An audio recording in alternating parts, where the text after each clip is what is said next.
we don't need him to fit in. I think that's where people kind of get it mixed up. He wasn't brought here to fit in.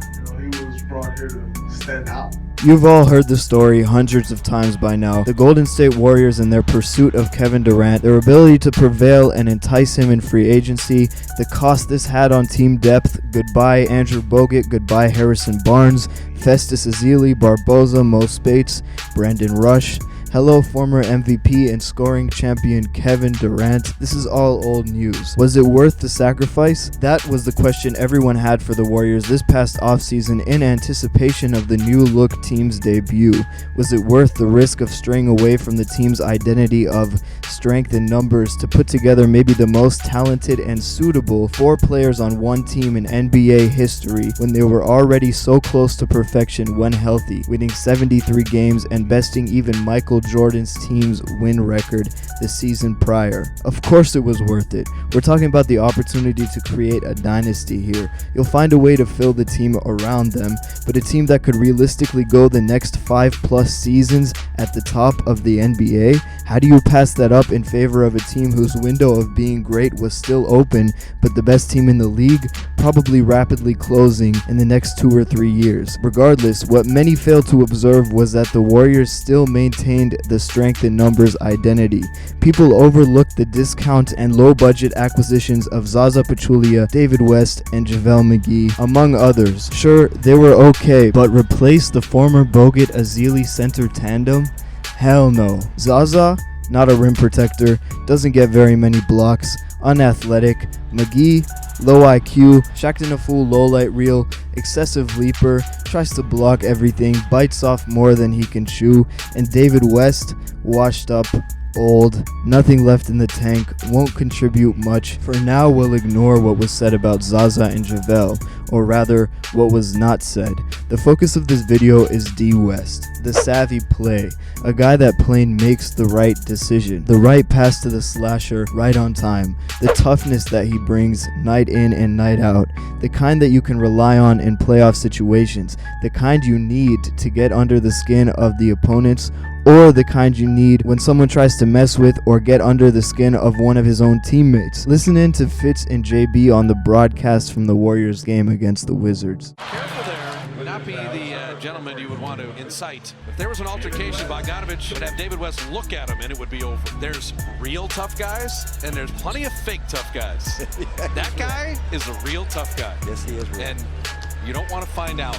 Bogdanovich was slipped. It wasn't just because David West stared at him and he fell down. West knocked it away. Bogdanovich knocked it out of bounds. The leadership, the one who even hotheads like Draymond Green and Matt Barnes will listen to when he tells them to calm down, sit down, and shut up. Take Draymond for example. Known to be someone who, when angry, once he gets going, there's virtually no coming back. There's no chill from that point on. Threat of a technical, ejection, or even suspension still isn't enough to get him to rethink his actions when he gets in those modes. Finding him is like throwing a bucket of water on a raging forest fire. The only time I've ever seen someone tell him to chill in a game that he actually listened to, you guessed it, David West. Watch it here. Draymond gets upset about the tee and he goes off. Pacing the court, you see him yelling at the ref, so Durant steps in and literally grabs him and holds him back, trying to talk him down, and it does nothing. Kerr tries to calm him down and same result. Actually, Dray starts yelling back at his own coach. KD comes over with a second attempt at calming him down. Mike Brown, Ron Adams step in. You see Kerr here smiling like there's nothing anyone can do. He's gone. Here Briante Weber steps in and grabs him. Almost every Warrior coach and player tries to do something as he walks back to the bench. This Oracle staff member here trying to block his path, but nothing works until this.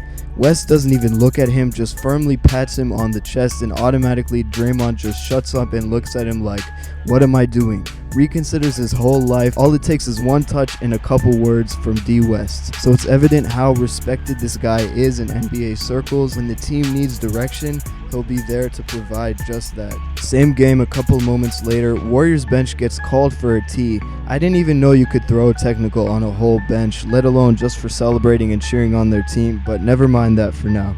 Before it was even called, David West recognized Draymond getting too hype, jumping into the court a little bit there, and he quickly steps in and pulls him behind him to keep him in check. Now let's go to a different game where West demonstrates the same type of behavior. Draymond fouls LeBron on the break, who fluffs to sell it as a flagrant foul, and Richard Jefferson gets into Green's face, yapping at him like he's defending LeBron, but in reality, he's only trying to get Draymond emotional and riled up.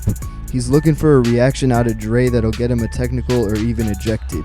He knows him getting a technical isn't as impactful as Draymond getting one. West recognizes this immediately, and what does he do? Steps in before it even starts and pushes Draymond away and gets him to walk off to the other end of the court and just laugh it off before overreacting. Watch it again, you'll see Draymond with that same stupefied look on his face, reevaluating his whole life again. We talked about David's high IQ and dependability to make the right decisions in important moments. He's an underrated passer, and he's developed an unspoken repertoire of chemistry with Ian Clark this season.